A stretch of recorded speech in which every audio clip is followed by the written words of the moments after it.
¿Qué tal, amigos? Bueno, pues estamos haciendo un recuento breve de las traducciones de la Biblia al castellano e información adicional que ustedes van a estar viendo en este video.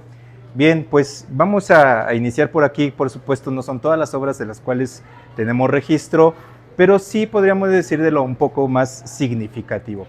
Bueno, como ustedes saben, los judíos en el siglo XV fueron exiliados, fueron expulsados de España, y esto resultó en que, bueno, pues los manuscritos, ¿verdad?, de la palabra de Dios en hebreo, parte del famoso texto masorético, copias de esta obra, pues estaban en las sinagogas, estaban en manos de los judíos.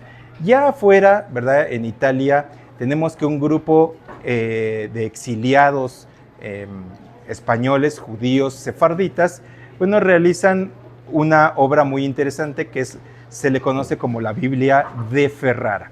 La Biblia de Ferrara, aquí la tenemos, pues, ustedes pueden verla, 1553, aunque por supuesto también hay ediciones posteriores, pero esta Biblia tiene la característica de que fue traducida palabra por palabra.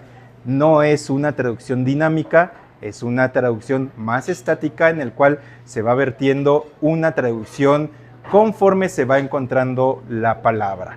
Entonces esa es la característica de esta traducción. Ya igual fuera de España, las traducciones fueron hechas fuera de España. ¿Por qué? Bueno, pues por la Inquisición levantada por el clero.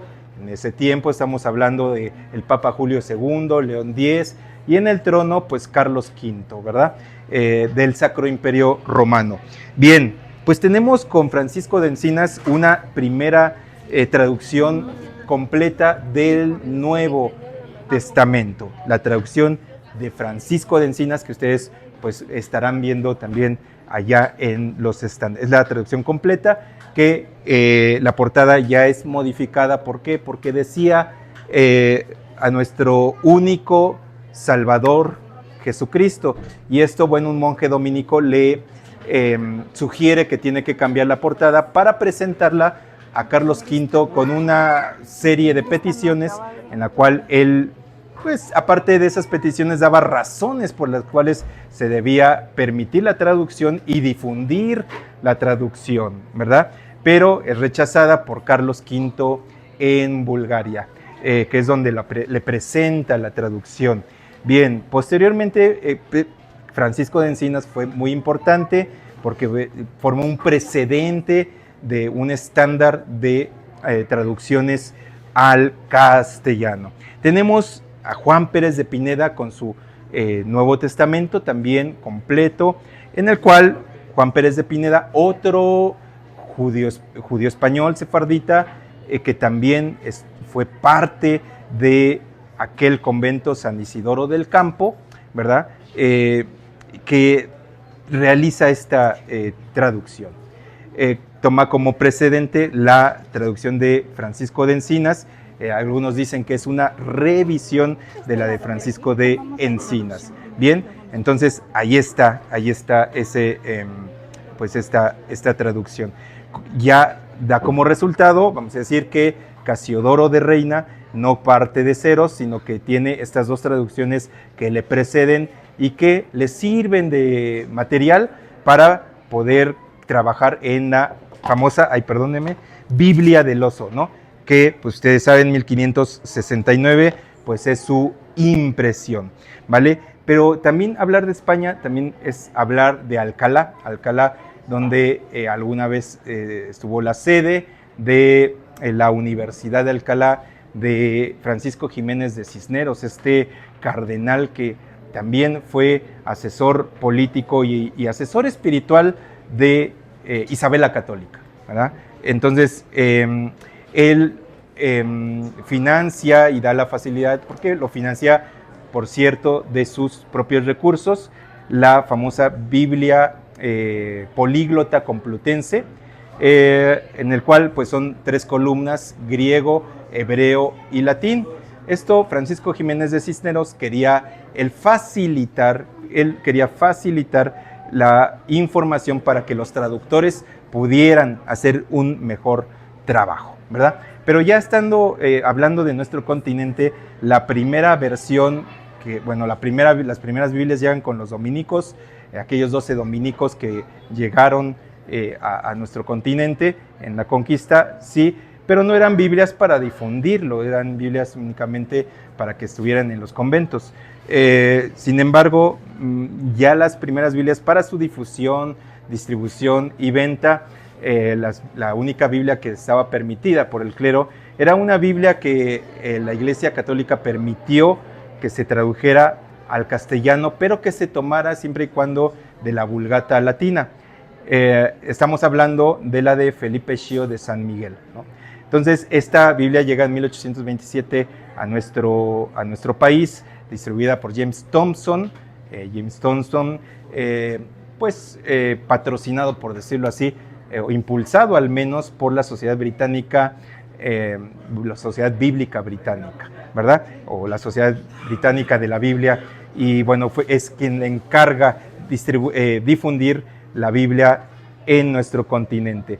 A pesar de que en la portada pues se promueva como una Biblia que es tomada de la Vulgata Latina, no obstante, es bien conocido hoy en día, pues, por los datos que ya tenemos, que Francisco Schio de San Miguel, pues sí revisa la traducción Biblia del Oso para realizar esta traducción, ¿no? Entonces, tiene esta característica, a pesar de que, por supuesto, sí tiene elementos muy visibles de la Vulgata Latina. Sin embargo, para hacer completar la traducción, sí se revisa la Biblia del Oso, la traducción de Francisco de Encinas y otros textos, ¿verdad? Entonces quiere decir que ya no solamente de la Vulgata Latina, sino que ya hay otros recursos a los cuales se puede acudir. Por acá tenemos inscripciones sumerias, ¿verdad? Y elegimos el sumerio, esta escritura, el sumerio. ¿Por qué? Bueno, pues porque el padre de la fe fue sumerio. Esto, alguien dirá, bueno, pues es que el texto bíblico no nos dice que sea sumerio, ¿verdad? Y esto es verdad, pero nos dice que era de Ur de los Caldeos. Y resulta que Ur de los Caldeos formaba parte de la Confederación Fenicia, que era una especie de ciudades-estado, ¿verdad?, que se componía este gran imperio. Y seguramente el padre de la fe, el padre Abraham, conoció este tipo de inscripción en roca.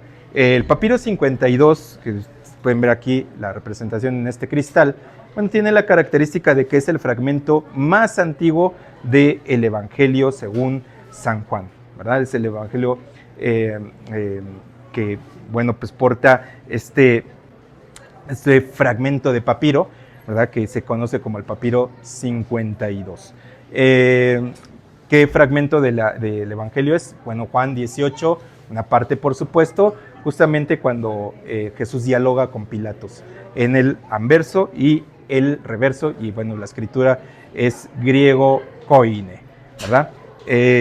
Bueno, por acá también tenemos el papiro, representado obviamente el papiro 72. ¿Cuál es la característica del papiro 72? Bueno, pues es que está completo. Judas y primera y segunda de Pedro están completitos en el papiro 72, y bueno, pues es parte de esta colección tan tremenda, la colección Mümer, ¿no? Bueno, acá tenemos Juan capítulo 17 escrito en piel de cabra. Ahí es piel de cabra, y bueno, pues es la oración sacerdotal de nuestro Señor Jesucristo. Algo del Textus Receptus, las Biblias protestantes toman del Textus Receptus el texto recibido de Erasmo de Rotterdam. Ya no solamente, ¿verdad?, era la Vulgata Latina de Jerónimo, sino el texto recibido, el Textus Receptus, que es el Textus Receptus. Bueno, pues es una traducción al griego, es una compilación de diversos manuscritos que hace Erasmo de Rotterdam.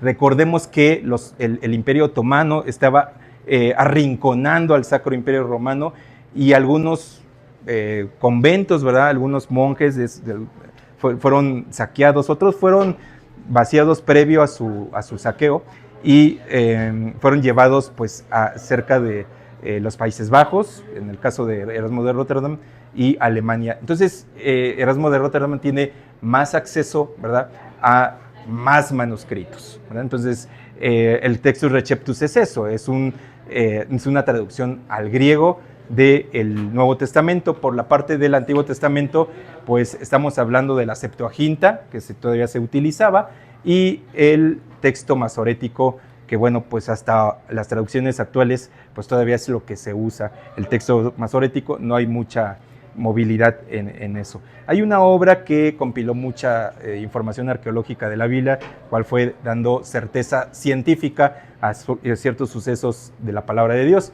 Esa obra se llama Y la Biblia tenía razón. Esta obra ha ido evolucionando y ahora la encontramos, por ejemplo, en presentaciones como estas, en la cual pues lo trajimos para que sugerirles, ¿verdad?, consultar obras como estas, en tanto se quiera verificar la veracidad arqueológica de los sucesos descritos en la palabra de Dios, ¿verdad?, que no solamente son pues como leyendas, cosas así, sino que pues realmente son sucesos que tienen una solidez arqueológica. Entonces, bueno, pues esto es un poco de nuestra presentación aquí general. Sé que es muy poca información, es prácticamente nada, pero bueno, pues ustedes estarán viendo más cosas allá adentro, y bueno, pues le dejamos aquí el lugar a mi hermana Brenda, que nos va a seguir guiando.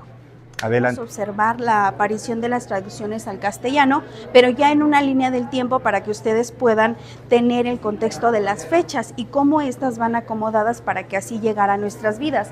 Por ejemplo, Erasmo de Rotterdam hizo al menos 600 correcciones a la Vulgata latina, y de ahí, bueno, Cipriano de Valera, Casiodoro de Reina, son los que hacen que la Biblia Reina Valera pues llegue a nuestras manos.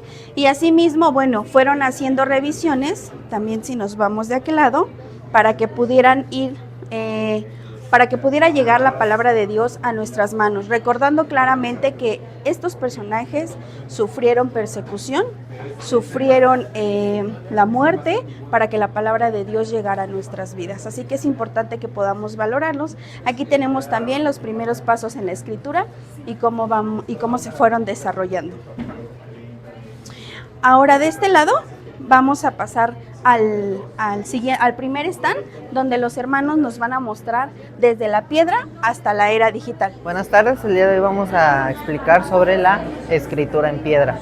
Y bueno, empezamos con la escritura cuneiforme, que es lo que bueno, tenemos aquí en nuestros manteles, en nuestro ladrillo y en nuestro cilindro. Es la escritura cuneiforme, fue uno de los primeros sistemas de escritura del mundo, desarrollada por los sumerios por los sumerios de la antigua Grecia, de la antigua Mesopotamia, en el año 3300 antes de Cristo. Como pueden ver, bueno, esta piedra significa, bueno, tiene una representación sobre arcilla, en la cual antes agarraban la arcilla blanda y con estos instrumentos que se llaman estiletes, los recargaban sobre la piedra, y al momento de cuando se secan se forman de forma permanente. En el caso de la piedra solo se usaban cuando eran inscripciones sagradas o importantes, como es el caso del Código Hammurabi, el cual contiene 282 leyes, en las cuales destaca la más importante, que es la de ojo por ojo. Estas leyes son tanto como para la familia como para pues la gente que estaba en ese entonces. Esta piedra fue descifrada en el siglo XIX, y fue pues dada a conocer todas las leyes que traía y las cosas del mundo antiguo. Bueno, gracias a esta escritura cuneiforme fue la base de muchas escrituras más, como tal es el babilónico y el asirio. Y con ello se construyó lo que conocemos como la Gran Mesopotamia. Y bueno, toda esta escritura está conformada por más de 1000 símbolos. Más de 1000 símbolos forman parte de esta escritura. Y pues bueno, esto es parte de la escritura. Una de las escrituras más antiguas también es la pintura que encontramos aquí, la pictográfica. Esta es más sencilla, esta solamente tenía 3 formas. Era los animales, las personas y algunos objetos, nada más. Esta la iluminaban con 2 colores, el rojo que lo sacaban del hierro y el negro que lo sacaban del carbón. Lo que hacían era diluirlo con un poco de agua y solamente con sus dedos o con algunas ramas era como lo pintaban. Lo encontramos en las cuevas, en huesos y también en algunas pieles y en algunos cachos de madera. Esta tiene más de 6,000 años y la utilizaban los mesopotamios y también los chinos, pero los de China antiguo. Y aquí en América también la encontramos entre los olmecas y entre los mayas. Esta es una de las más antiguas. Y por acá después tenemos los jeroglíficos egipcios. Estos jeroglíficos egipcios ya están más elaborados, ya tienen 700 formas, imágenes, y de aquí surgen los primeros sellos. ¿Qué era lo que hacían ellos? Bueno, pues hacían en un cacho de madera una imagen de las que vemos aquí, y lo que hacían posteriormente pues solamente era ponerles la tinta y marcar en las paredes. Jeroglífico significa sagrado, entonces nada más era exclusivamente para las pirámides y para las cosas sagradas. Esta escritura se podía leer y escribir tanto de derecha a izquierda como de izquierda a derecha, de arriba hacia abajo o de abajo hacia arriba. En este mismo tema veremos que los egipcios tenían una manera distinta de escribir a como lo hacían los chinos o por ejemplo los egipcios, que por ejemplo este es un pez, el ave, el hacha, la flecha y la botella. Cada nación, digamos, lo fue desglosando a lo que ya fue siendo la letra de su idioma oficial, y lo que ahora ya se conoce como el chino, el egipcio y lo mesopotámico, aunque lo mesopotámico ya se ha estado perdiendo porque es una cultura ya muy antigua, ¿no? Pero bueno, siguiendo esto, cada quien tenía una manera diferente de en dónde lo escribía. Por ejemplo, los egipcios lo escribían en las murallas, en las pirámides y en las paredes de los templos, mientras que los chinos lo escribían en los huesos de los animales y los mesopotámicos lo escribían en piedras, como la escritura cuneiforme. De este lado tenemos lo que es una representación de la piedra Rosetta, la cual fue encontrada en la Revolución Francesa en 1799, la cual contiene 3 idiomas distintos. En la parte de arriba contiene lo que son los jeroglíficos y en la piedra original son 12 líneas. En la parte de en medio contamos la escritura demótica, la cual que en la piedra original contiene 34 líneas.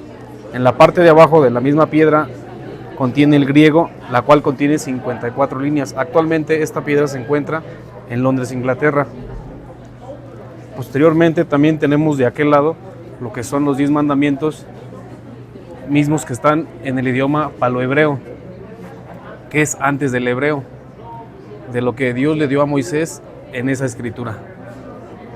Después que Moisés ayunara 40 días y 40 noches, recibió de la mano de Dios los 10 mandamientos, que serán: no tendrás dioses ajenos delante de mí, no te harás imagen ni las adorarás, no tomarás el nombre de Dios en vano, acuérdate del día del Señor para santificarlo, honra a tu padre y a tu madre, no matarás, no cometerás adulterio, no robarás, no hablarás falso testimonio delante de tu prójimo y no codiciarás.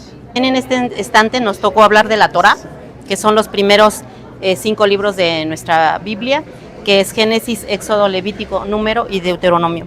En el libro de Génesis encontramos la creación y la vida de los patriarcas. En el libro de Éxodo encontramos la salida de Egipto y las tablas de la ley, que fueron las que acabamos de ver en este momento. En el libro de Números encontramos los viajes que Israel hace por el desierto. En el libro de Deuteronomio encontramos una recopilación y un repaso de la ley. Y por último tenemos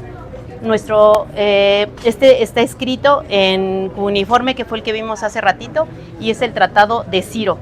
Este tratado es lo que Ciro firmó, el rey Ciro firmó, para que el pueblo de Israel pudiera salir de la esclavitud de Babilonia y poder regresar a su tierra. Y fue en el año 359 a.C. Buenas tardes, Dios les bendiga. En este set vamos a ver lo que son las pieles. En las pieles vamos a ver lo que es la ciudad de Pérgamo, los rollos, los descubrimientos de los rollos del Mar Muerto, la Tanaj y el proceso de la piel. Vamos a empezar con nuestra hermana José. Ella nos va a explicar el proceso de la piel. En la ciudad de Pérgamo, ahí tenemos Pérgamo, la ciudad. En el siglo II a.C., las pieles de cordero se secaban mediante un proceso laborioso que requería habilidades especializadas. Primero las pieles se sumergían en agua fría durante varios días para eliminar la sangre, la suciedad y los restos de carne. Luego se raspaban con un cuchillo curvo llamado luneyun, para eliminar todo el pelo, la grasa residual. Después de la limpieza, las pieles se estiraban en un marco de madera conocido como ergadura. Ahí lo tenemos, para garantizar un secado uniforme y evitar arrugas. Durante el secado, que podía durar varios días, la piel se alisaba aún más con piedra pómex o conchas marinas, para eliminar irregularidades y la piel quedara lisita. Finalmente, las pieles se cortaban en hojas rectangulares según las necesidades del escriba o encuadernador. Este proceso de secado y preparación de las pieles de cordero era fundamental para la producción de pergaminos de alta calidad en la ciudad de Pérgamo, que está en el mar Egeo. Los rollos del Mar Muerto son un conjunto de alrededor de 972 manuscritos, descubiertos entre 1947 y 1956, cerca del Qumran, que es el Mar Muerto, en lo que hoy es Cisjordania. Estos manuscritos, que datan principalmente del año 3 a.C. y del 1 después de Cristo. Este hallazgo fue accidental por un joven beduino que, al buscar su cabra perdida, encontró en una cueva unas vasijas como esta, y ahí se encontraban los rollos del Mar Muerto. Bueno, estos materiales o los rollos de los materiales en los que estaban hechos, normalmente predominaba el pergamino, que era el material que tenían en ese entonces, y en una menor cantidad el papiro. Esto porque el papiro era un material más sensible, menos duradero, entonces por eso en su mayoría eran de pergamino, y en una cantidad más escasa era el material de cobre. Y estos manuscritos estaban en el idioma hebreo, arameo y también en el griego antiguo. Ahora hablemos un poco de la historia de la ciudad de Pérgamo, que está ubicada en esa gráfica que tenemos allá. Es como se creía que era comúnmente la ciudad de la antigua Pérgamo. Bueno, hacemos mención a ello porque es la ciudad donde se popularizó y se usó mayormente el pergamino. De hecho, por eso tiene el nombre, el material en el cual se escribieron los escritos.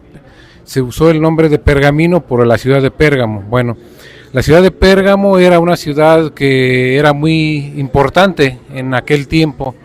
Vemos en el mapa que está de este lado, podemos ver la ubicación de Pérgamo en este lugar, en lo que hoy es la zona, el país de Turquía. Esta ciudad rivalizaba con Grecia en importancia, en muchas cosas, porque en ambas había museos, había teatros, y en la ciudad de Pérgamo había una de las bibliotecas que era la segunda más importante. La primera era la que estaba en Alejandría, y la segunda biblioteca más importante era la que estaba en la ciudad de Pérgamo. Bueno, yo les voy a hablar acerca de la Tanaj. La Tanaj es la Biblia hebrea. Bueno, ella no fue encontrada en un solo lugar, sino que su formación y su canonización fueron procesos históricos que involucraba la compilación y la selección de textos a lo largo de los tiempos. Los textos de la Tanaj fueron escritos y encontrados por diferentes escritores en diferentes tiempos. Aquí nosotros damos gracias a Dios porque tenemos a lo largo del tiempo, como ha pasado en la escritura en piedra, lo pasó en la escritura en pieles, y le damos gracias a Dios porque pues la misma, ahora sí que la misma palabra nosotros la tenemos ahora en nuestras Biblias. Buenas tardes, mis hermanos, Dios les bendiga. Siguiendo la cronología de la investigación de acuerdo a las escrituras en piel, nuestro mensaje es la Septuaginta y los rollos del Mar Muerto. Los rollos estos se encontraron en el año de 1947 y 1956 cerca del rollo del Mar Muerto, hoy es conocido como Cisjordania. Estos rollos fueron encontrados por un beduino que andaba trayendo sus ovejitas. 2 de sus ovejas se le meten a las cuervas del Qumran. Avienta una piedra y se da cuenta que chocan con las tinajas. Estas tinajas él se mete y al darse cuenta son varias tinajas de diferentes tamaños, pero todas ya muy rotas, muy antiguas, con escritos. Adentro había cerca de 977 escritos. Todos estos escritos, él al verlos pensó que eran muy antiguos, que podrían estar escritos en arameo, y no, se da cuenta que están escritos en hebreo. Al ser desenrollados se da cuenta que es el libro de Isaías y el libro de Nahum. Todos estos escritos nos dan ahora sí que nos enseñan que viene siendo una escritura muy antigua, pero que fueron escritos valuados para poder entrar dentro del canon bíblico.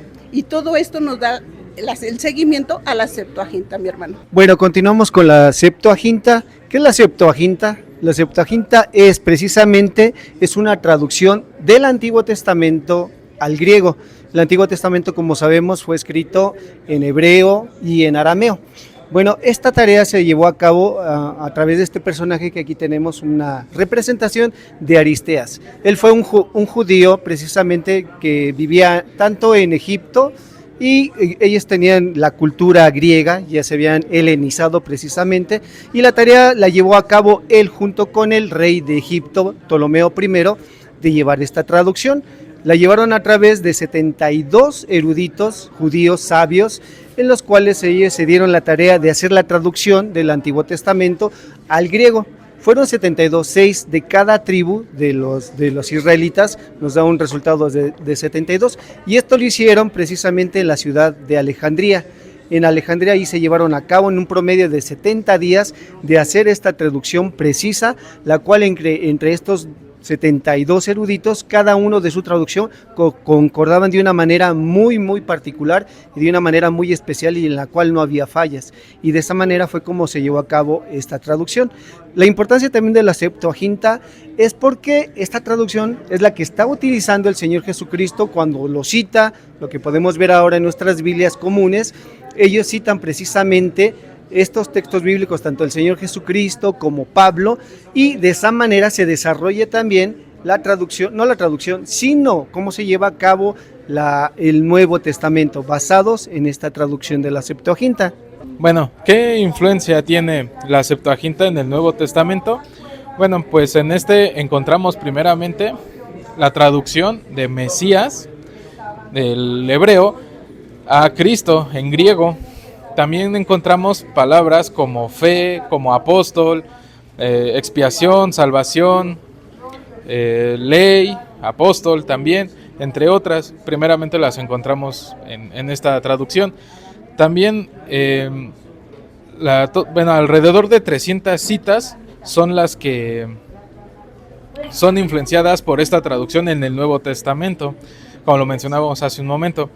También se puede o se cree que en esta presentación o en esta traducción empieza a haber una agrupación de los libros, que sería los libros de la ley, los libros poéticos, históricos, profetas, la separación de primero y segundo de Reyes y primero y segundo de Samuel.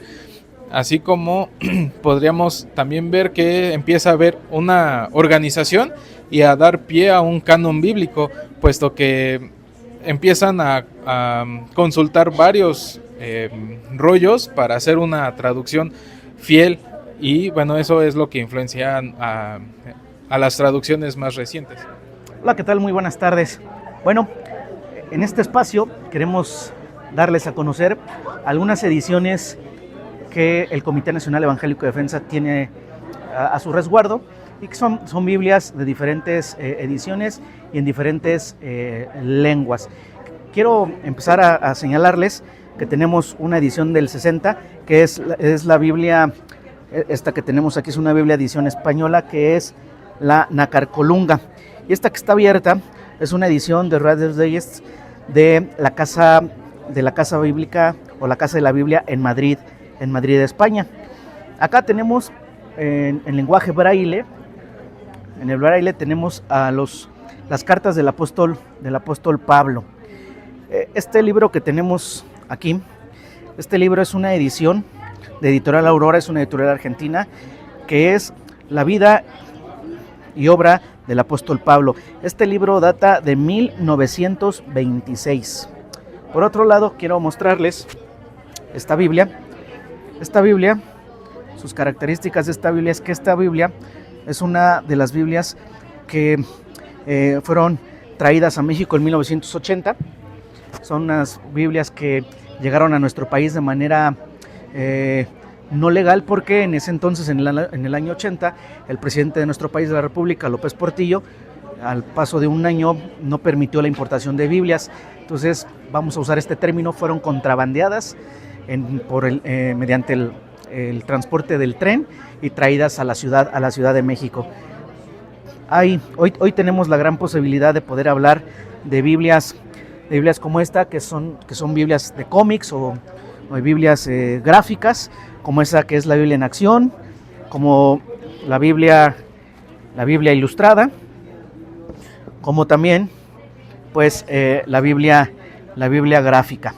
Ahora bien, aquí en nuestra colección vamos a encontrar la traducción de la Septuaginta, que es la traducción al griego, y posteriormente a ello tenemos la Vulgata Latina de San Jerónimo, que es la Biblia traducida al latín, y que de estas dos proceden otras versiones. El Nuevo Testamento Nestlé Aland en griego, y ello ya nos da pie a poder hablar de Biblias como este Nuevo Testamento, que representa los 500 años de nuestro continente, 1492-1992. Es una edición conmemorativa por los 500 años. Podríamos hablar también de esta edición, que es la Biblia del Siglo de Oro, que es la antigua traducción de Casiodoro de Reina, 1569, y de Cipriano de Valera, de 1602,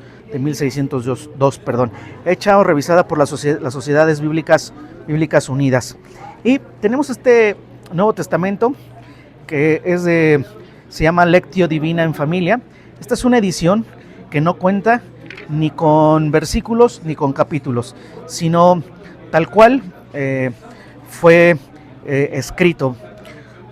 Aquí ponemos el ejemplo de la carta de Pablo a los Efesios, y como ustedes se darán cuenta, no tiene ni capítulos ni versículos en ninguna de estas partes.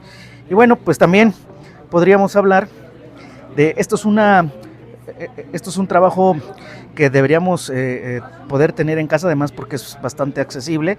Es de la editorial Siglo XXI. Son los Evangelios Mateo, Marcos, Lucas y Juan.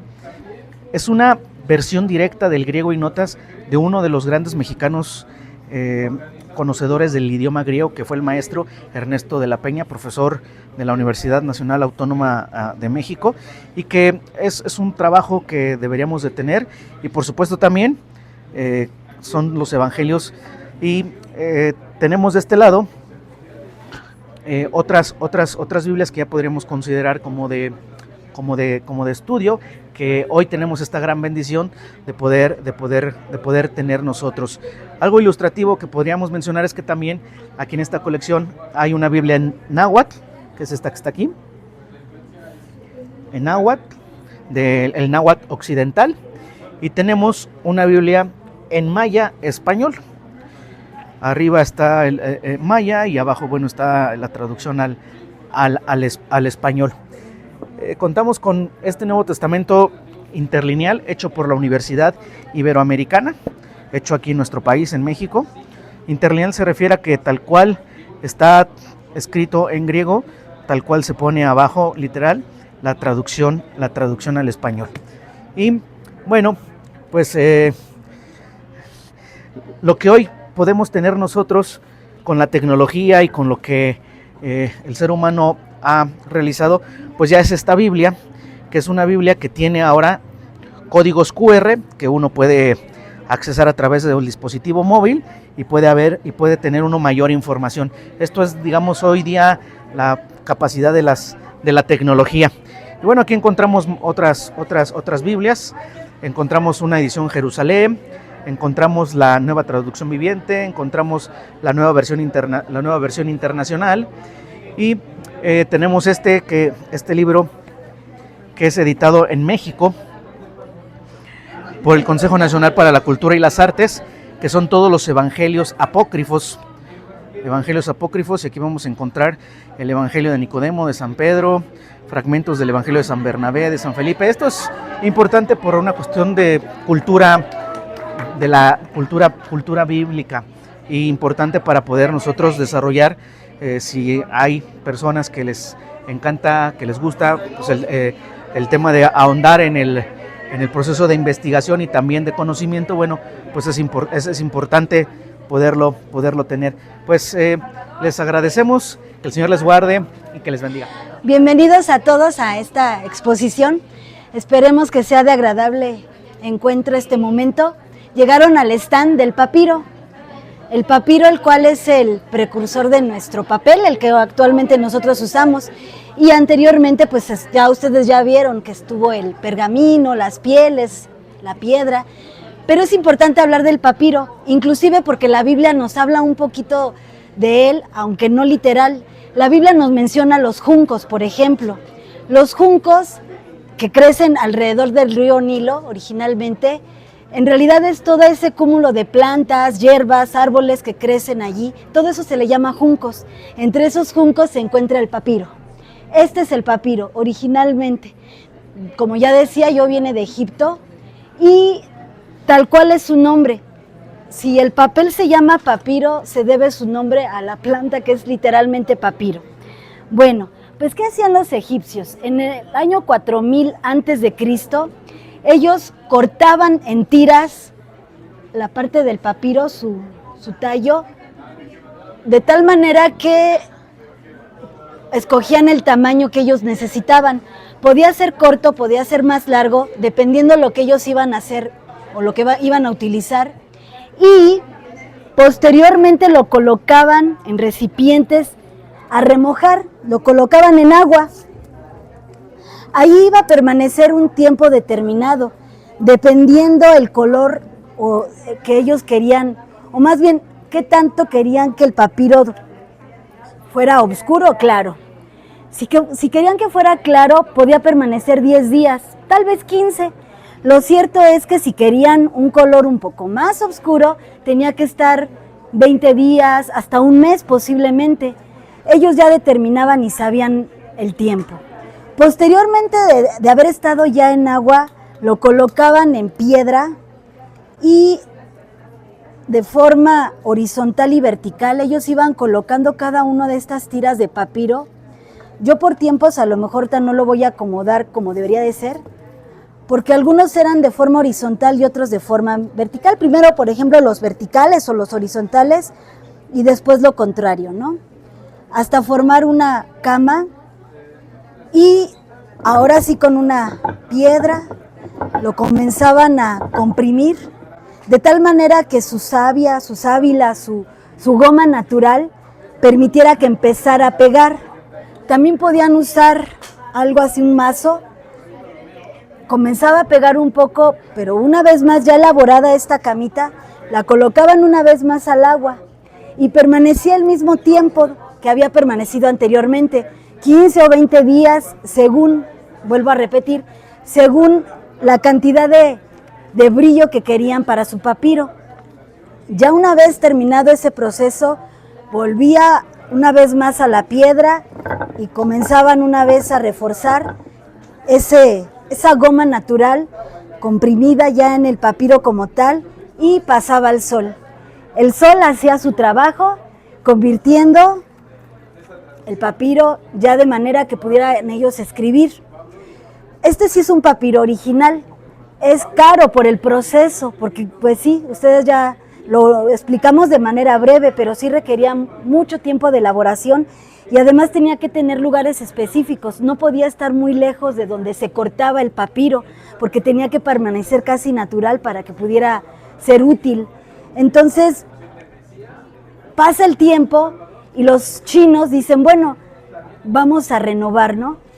Y el emperador, en el año de 105 después de Cristo, ya para este momento, le dice a Cai Lun, que era su inventor dentro del palacio, que él necesitaba un elemento un poco más resistente, más que el papiro mismo, que pudiera perdurar su historia hasta donde, pues, por los siglos de los siglos, ¿no? Cai Lun empieza a retomar ciertas estrategias que tenían los egipcios y él lo que hace es ahora usar la corteza de los árboles. Podría ser bambú, que era un arte. El bambú ese, pues sí, es natural, era uno de los que no podía faltar, pero también podía ser cualquier tipo de árbol. Pero tomaban su corteza y de la misma forma la mezclaban con agua también y comenzaban a triturarla en recipientes similares a estos. Y una vez triturado el proceso también de aplanamiento, también como lo hacían con el papiro, y esta vez iba directamente al sol. Era más económico y más rápido, y fue muy funcional para la época, quedando algo así. Este sí efectivamente es muy antiguo, es un papel muy antiguo, nos los encargaron mucho. Quedaba algo similar. A la actualidad ya se han mejorado las técnicas, ya tenemos hasta papeles de colores, ¿no? Pero eran como que parte de lo que se hizo en sus principios, ¿no? Y la tinta, de esa corteza misma de los árboles, ahora también le aumentaban, por ejemplo, aceites, y esos aceites que también incluso eran extraídos de origen vegetal, animal, mineral, comenzaban la mezcla. Por ejemplo, este que se llama sumaque, algo parecido, era parecido al sumaque, extraían el color. Igual, ¿no? O sea, había flores, por ejemplo, plantas de diferentes colores que eran mezcladas con las cortezas de los árboles, y ya al tener la mezcla, incluso el carbón, el sulfato de mercurio, la goma de óxido de hierro, el sulfato de hierro, el cobre, o sea, todo eso era mezclado con la corteza de los árboles. Se tenía ya recipientes destinados para eso, ya con la mezcla se ponían al fuego, y el fuego soltaba un hollín. Ese hollín quedaba capturado en su tapa, se raspaba, convirtiéndose en polvo, y ese polvo o esta mezcla era ocupada para las tintas, la tinta china, por ejemplo. Así se hace la tinta china. Y así fue como empezaron a inventarse, a crearse, a solidificarse el papel que actualmente nosotros conocemos. Bueno, hermanos, ahora pues vamos a compartir acerca del papiro 52. El papiro 52 es un fragmento del Evangelio de Juan, el cual fue encontrado en las riberas del Nilo. Ahí fue encontrado por unos investigadores. Esos investigadores a su vez los vendieron a una biblioteca inglesa. Esa biblioteca inglesa es la John Rylands. Esa biblioteca los clasificó y los numeró de tal forma que el papiro 52 le tocó ese número, el número 52. Por eso es el papiro 52. Y bueno, eso no es casualidad, porque viene a ser el 5 más 7, 5 más 2, 7.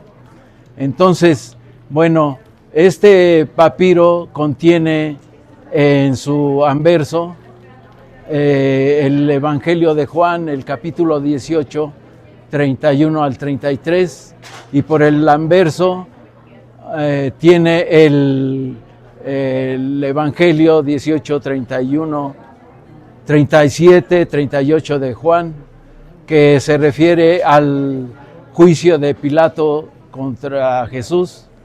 Entonces, ahí vemos después que este papiro que se encontró ahí en las riberas de Egipto fue porque hubo escritos después de que los discípulos, que los apóstoles escribieron, hubo copias de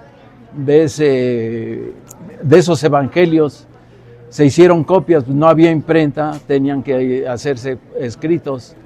Entonces ya después de escritos los repartían porque se habían diseminado los cristianos.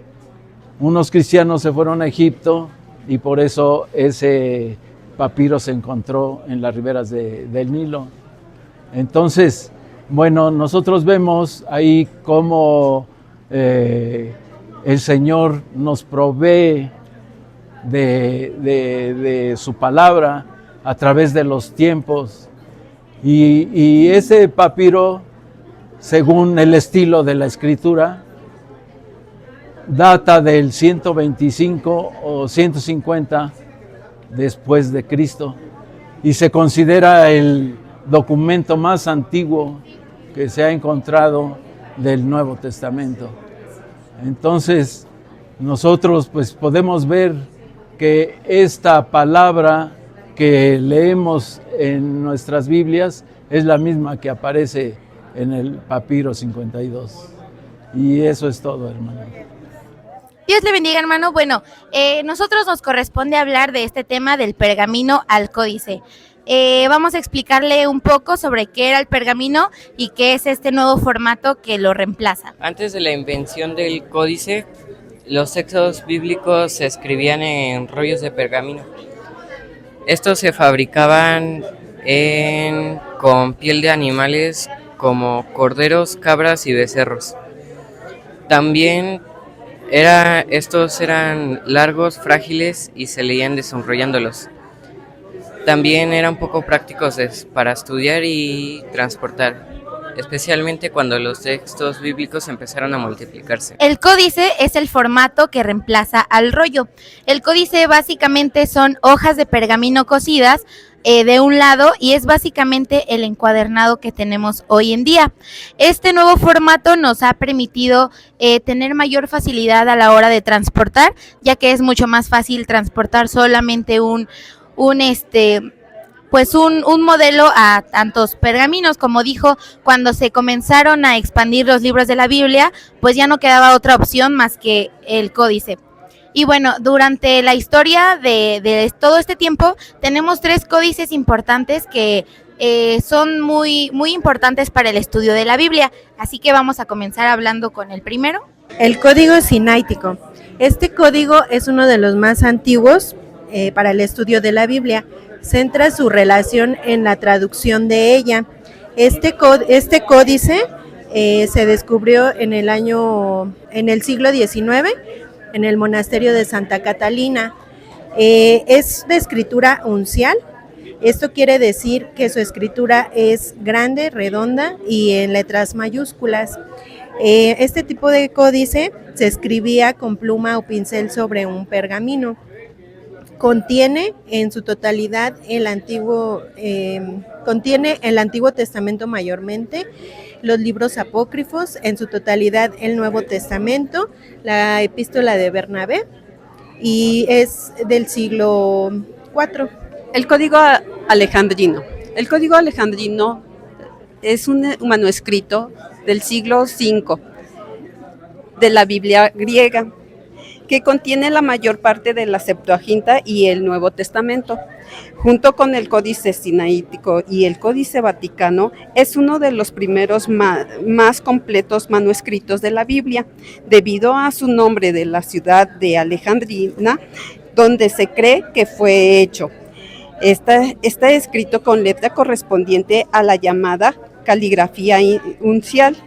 El texto está escrito en 2 columnas, Hay entre 46 y 52 líneas por columna y de 20 a 25 letras por línea. Las líneas iniciales de cada libro fueron escritas con tinta roja, como vemos ahí. Es una fuente clave para estudios textuales y comparativos. Su ubicación se encuentra en la Biblioteca Británica, Londres. Bueno, y por último tenemos el Códice Vaticano.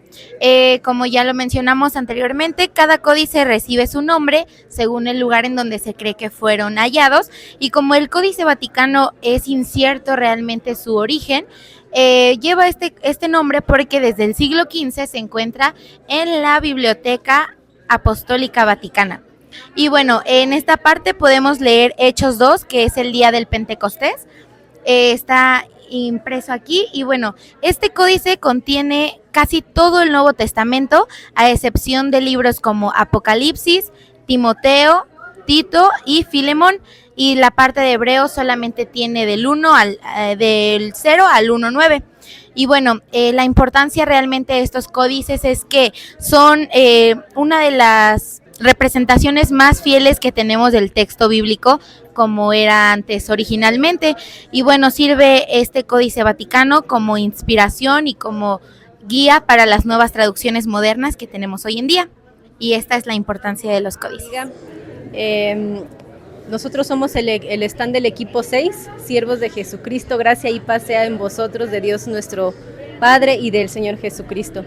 El día de hoy queremos darles una breve explicación de cómo la palabra del Señor ha prevalecido durante muchos siglos, y también cómo el Señor usa a siervos fieles que por medio de fe y valentía defienden la palabra del Señor, las Santas Escrituras, y que además han aguantado cualquier tipo de tribulación que conlleve a defender las Santas Escrituras. Vamos a empezar primero de este lado con la Vulgata Latina. Esta es una de las traducciones de la Biblia más importantes después de la Septuaginta. Se llamó Vulgata porque Vulgata significa común o divulgado. ¿Por qué? Porque se pretendía que la Biblia estuviera al alcance de todas las personas, de cualquiera. Y está en idioma latín porque en ese momento el latín era el idioma oficial del Imperio Romano, que prevaleció por más de 1500 años. En el año 383 después de Cristo, el obispo Dámaso ve la necesidad de compilar todas las traducciones que habían en ese momento y hacer una edición oficial, por supuesto, en idioma latín. ¿A quién le encarga esta ardua tarea? Bueno, a Jerónimo. Jerónimo en ese momento era su traductor y secretario, que ya tenía conocimientos en griego, latín y hebreo. Conforme Jerónimo va haciendo la traducción del Antiguo y Nuevo Testamento, se da cuenta de lo importante que es regresar a los idiomas originales para que pueda haber una traducción más fiel del texto bíblico. El Antiguo Testamento entonces es traducido del idioma de textos originales del hebreo. Por eso es que es tan importante esta traducción. Hay dos frases muy interesantes y muy hermosas de Jerónimo que me gustaría compartir con ustedes. Una de ellas es: desconocer las Sagradas Escrituras es desconocer a Jesús. Y una más es que cuando oramos, nosotros le hablamos a Jesús, pero cuando nosotros leemos las Escrituras, Él es quien nos habla a nosotros. Por lo tanto, estamos conscientes de que Jerónimo sabía lo importante que es el leer y escudriñar las Santas Escrituras. Pero conforme van pasando los años y conforme el Imperio Romano va colapsando, el idioma latín va desapareciendo, van dejando de hablar este idioma porque empiezan a surgir el alemán, el italiano, el inglés, el español. Y casualmente, ¿verdad?, los únicos que seguían hablando latín eran letrados, que eran los sacerdotes de la Iglesia Católica Romana, por lo que se reservan el derecho a interpretar y predicar la palabra a como pues a su conveniencia, ¿verdad? Vamos a brincarnos hasta el año 1450 con el perfeccionamiento de la imprenta de Gutenberg. este personaje, Johann Gutenberg, quien perfecciona los tipos móviles. De este lado podemos observar un prototipo de la imprenta de Gutenberg. Ya no era la escritura con copia a mano, sino que la imprenta trae al mundo que era de una forma más rápida y además por mayor volumen. ¿Qué es lo que hace Gutenberg? Él pudo haber elegido cualquier tipo de libro, alguno de física, de filosofía o de historia, pero decide que el primer libro impreso en la historia fuera la Biblia y toma como base la Vulgata Latina para imprimir, para sacar sus primeras impresiones. La Biblia de Gutenberg es conocida como la Biblia de las 42 líneas porque en cada columna podemos ver 42 renglones. La imprenta únicamente sacaba estas letras en negro que podemos observar, pero todo lo que vemos en color era hecho a mano por artistas. Cada ejemplar era único y especial porque cada uno tenía un diseño, las letras capitales eran adornadas también. Entonces, todo esto, cualquier persona que quisiera consultar las Sagradas Escrituras por 1500 años tenía que irse a la Vulgata Latina, pero únicamente si sabían latín, si no, pues ahora sí que se amolaban, ¿verdad? ¿Qué es lo que pasa, verdad? Y gracias a como obra el Señor. Llega la invasión otomana al Imperio Bizantino, a Constantinopla. Y gracias a esto, de los monasterios y los conventos empiezan a esparcirse cristianos y monjes que llevan consigo manuscritos que llegan en embarcaciones, en cofres, en cajas y que habían sido resguardados hasta ese momento y no se tenía conocimiento de ellos. Llegan a Europa Occidental a manos de Erasmo de Róterdam. Erasmo se da a la tarea de compilar todos estos manuscritos, que también hay muchos en idioma original, y crea el Textus Receptus, muy importante para nosotros porque es la traducción de Erasmo al griego de la Biblia, basándose en más de 5000 manuscritos. Este Textus Receptus es un parteaguas para las demás traducciones de la Biblia a otros idiomas y muy importante también porque nuestra Reina Valera se basa en ella, no como por ejemplo la Nueva Versión Internacional o la Biblia de los Testigos de Jehová, que únicamente toman 500 manuscritos que se basan en la crítica textual. En este caso, pues es muy diferente, una traducción que tiene 5000 manuscritos para cotejar a una que solamente tiene 500. Por eso es que podemos estar seguros de que nuestra Reina Valera 1960 es fiel a la palabra de Dios. Un reformador, humanista bíblico, nació en Burgos, España. Como acabamos de oír, su presentación no nos deja en duda, ¿verdad? Su acento español. Nace en Burgos, España. Francisco de Encinas, ¿verdad? Es el primero en traducir el Nuevo Testamento, este libro que estamos viendo aquí, ¿verdad? Del griego al español. Francisco de Encinas, ¿verdad? Su vida fue marcada, una vida perseguida. Gracias a ello deja un legado muy importante para la reforma de Europa. Francisco de Encinas fue conocido como el Lutero de Burgos. Fue un hombre perseguido por su fiel fe a las cosas de Dios, al oponerse a los excesos de Roma.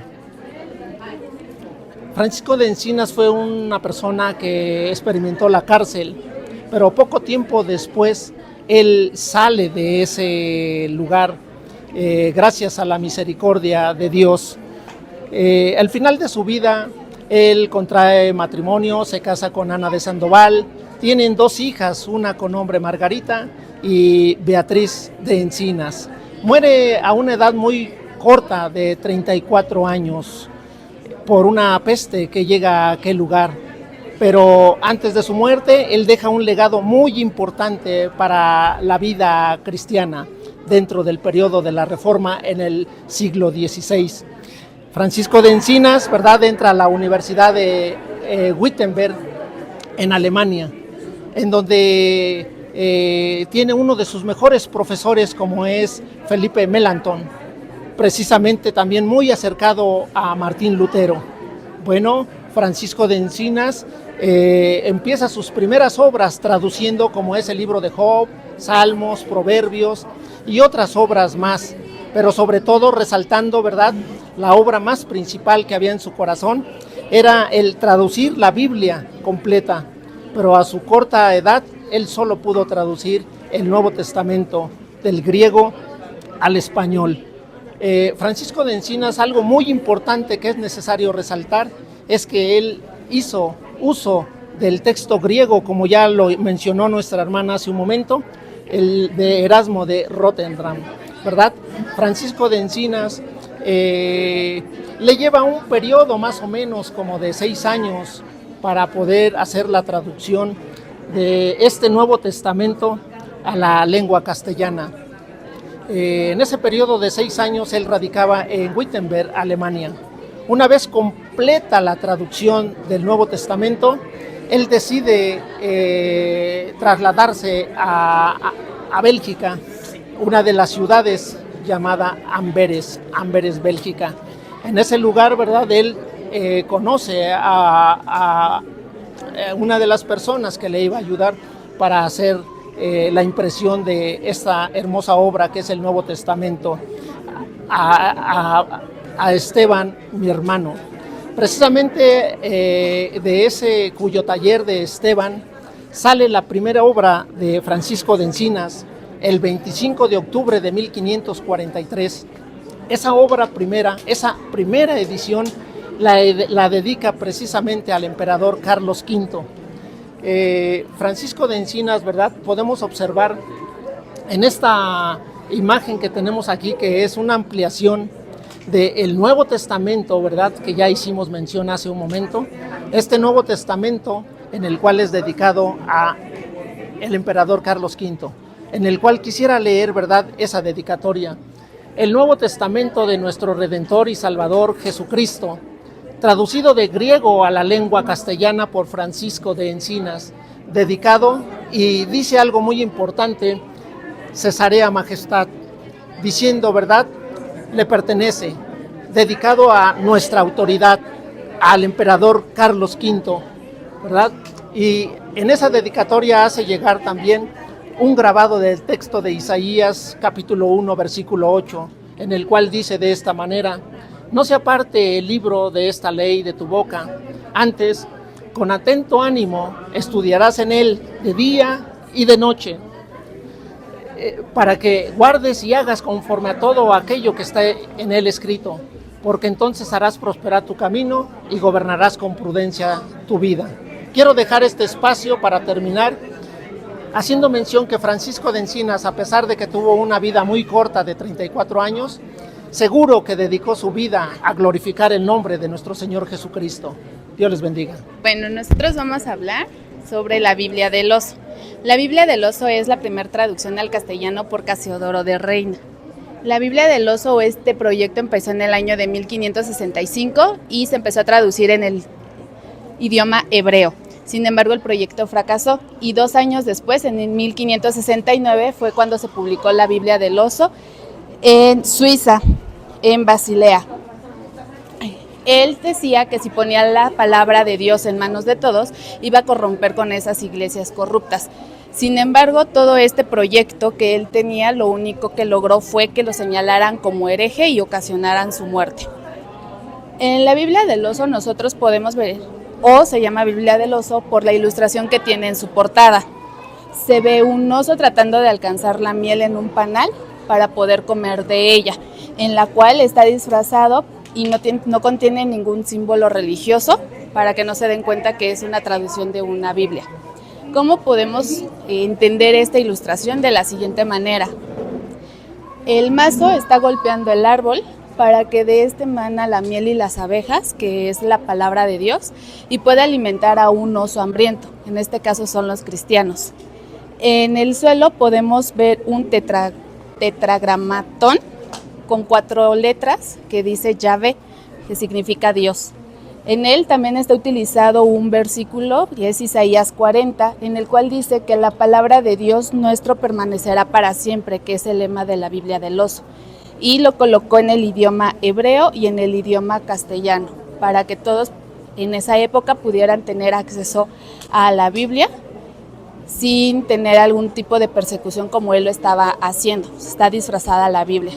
En el año de 1571, los de la Inquisición se dan cuenta que la Biblia romance salió de Basilea y da la orden de recoger todas esas publicaciones que ya se habían realizado, ya que en ese momento no se podía realizar ninguna traducción, estaba mal visto. Un poco de Martín Lutero, sus obras y qué aportó para la Biblia. Guten Tag, ich bin Martin Luther, it's mein Bible. Traducción. Buenas tardes, yo soy Martín Lutero y esta es mi Biblia. Martín Lutero fue un teólogo alemán que tradujo la Vulgata latina a su lengua materna. Se basó y se ayudó del texto griego de Erasmo de la segunda edición. Esta tarea la llevó aproximadamente 10 semanas en traducir el Nuevo Testamento. El inicio de la traducción completamente la Biblia empezó en 1521 y termina hasta 1534. Años anteriores, 1530, 1531, él defiende y da sus razones del porqué de su traducción, ya que la Iglesia Católica estaba nada a favor y un poco en contra de lo que hizo, sobre todo porque sabía el poder que imponía el hecho de su traducción. En 1517 a 1520, él utiliza la imprenta para poder utilizar o crear y dar más producción de ejemplares de sus 30 obras. Dentro de esas 30 obras están las 95 tesis en contra de las indulgencias, y esas 300.000 ejemplares son de la Biblia y de sus traducciones. Él también es reconocido ya que fue clave para la Reforma junto con su traducción, y él en Alemania es quien se le reconoce como uno de los importantes y personas claves para la alfabetización del pueblo alemán, y es quien da inicio a la Reforma. Hermanos, pues de nuestra parte es todo. Podemos ver cómo el Señor pues obra de diferentes formas para que la palabra llegue a todos los corazones. Y bien dicen las Escrituras, ¿verdad?, que la palabra de Dios es más dulce que la miel, y queremos degustarlos con un poquito de miel que les trajimos. Y bueno, solamente como un dato adicional, en el mundo existen más de 7.099 idiomas. La Biblia, o por lo menos una porción de la Biblia, se ha traducido en más de 3.000 idiomas, y solamente en 670 idiomas se ha traducido por completo. Es decir, todavía hay un gran trabajo por hacer.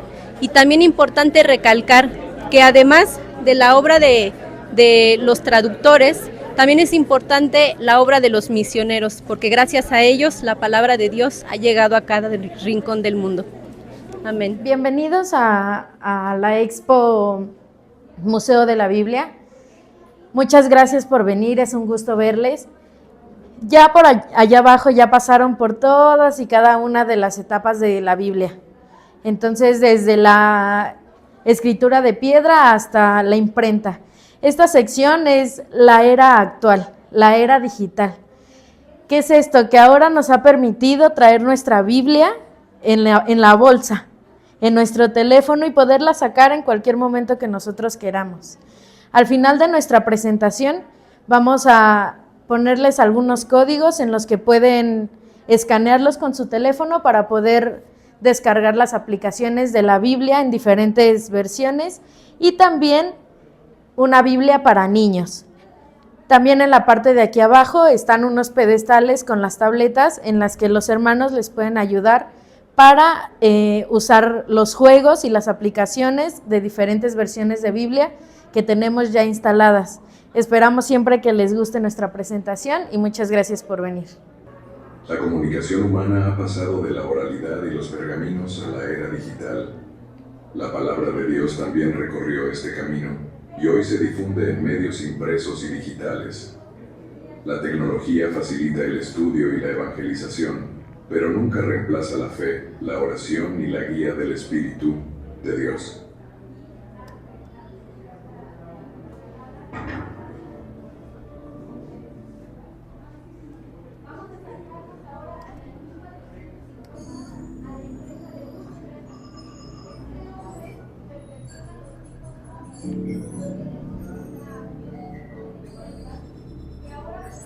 Bienvenidos a la Expo Museo de la Iglesia Ebenezer. En esta sección reflexionaremos sobre las implicaciones de la palabra de Dios en la era digital. El ser humano, desde su creación, se ha comunicado de diversas maneras con sus semejantes. Al principio de forma básica y a lo largo del tiempo, ha ido añadiendo más complejidad a la dinámica de comunicación, siempre con el intento de hacer llegar sus mensajes a una persona o a una multitud de ellas. La palabra hablada ha sido siempre el medio más utilizado por la humanidad, pero junto a ella surgió la palabra escrita en sus múltiples formas. Con la llegada de la era digital, han nacido otras diversas y variadas posibilidades para hacer transmitir un mensaje. El mensaje de Dios a los hombres tuvo diversas etapas. En principio fue mediante la tradición oral que se transmitía hablando a otros, lo aprendido sobre Dios por generaciones.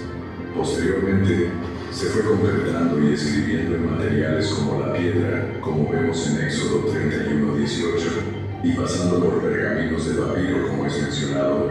De hecho, el periodo de la revelación divina alcanza el periodo del uso masivo del papiro, como se aprecia en el libro de Apocalipsis, capítulo 10, versículo 8 al 11. Las vitelas o pieles de animales como la oveja, el carnero o vacas también fueron usadas para copiar porciones de la palabra de Dios. Estas se preparaban con un proceso químico para este uso, pero fue desplazado por el papiro producido en Egipto, China y Pérgamo. Hoy, en nuestra sociedad, la comunicación digital ha variado radicalmente nuestro acceso a la comunicación y a la palabra escrita. Por ejemplo, ya es obsoleto el uso de cartas postales. En la actualidad, no hace falta esperar días para recibir mensajes por medio de cartas de papel escrita, por mano propia de amigos o familiares. Los medios digitales transmiten instantáneamente cuanto se desea comunicar, a la vez que se puede compartir por medio de las redes sociales y con posibilidad de que los mensajes lleguen a un amplio ámbito de lectores. Los mensajes digitalizados se abren al mundo entero. La palabra de Dios hoy se transmite masivamente a través de formatos digitales, acompañados de imágenes, vídeos, música y efectos especiales. Por lo tanto, cabe concluir que nos hallamos ante una herramienta muy eficiente y útil, sobre todo en relación con la tarea de ser difusores de la palabra de Dios. La era digital nos ofrece herramientas que no podemos desconocer, ni tampoco infrautilizar. Como cristianos tenemos un campo fértil en cuanto a la palabra de Dios en la informática, por conquistar la Biblia en digital, a diferencia de cambios anteriores, como del pergamino al códice o del códice a la imprenta. La Biblia digital no ha reemplazado a la Biblia impresa. Más bien, ambas conviven. Muchos prefieren la Biblia impresa para la lectura devocional y el estudio, y usan las digitales para búsquedas rápidas o lectura ocasional. Además, los formatos digitales permiten volver a una experiencia similar a la de los primeros cristianos, escuchar la palabra. Antes de la imprenta, la Biblia se oía en voz alta en las congregaciones, como en Nehemías 8. Hoy, gracias al audio, los creyentes, incluyendo personas con discapacidad visual, pueden acceder a la palabra por medio del oído.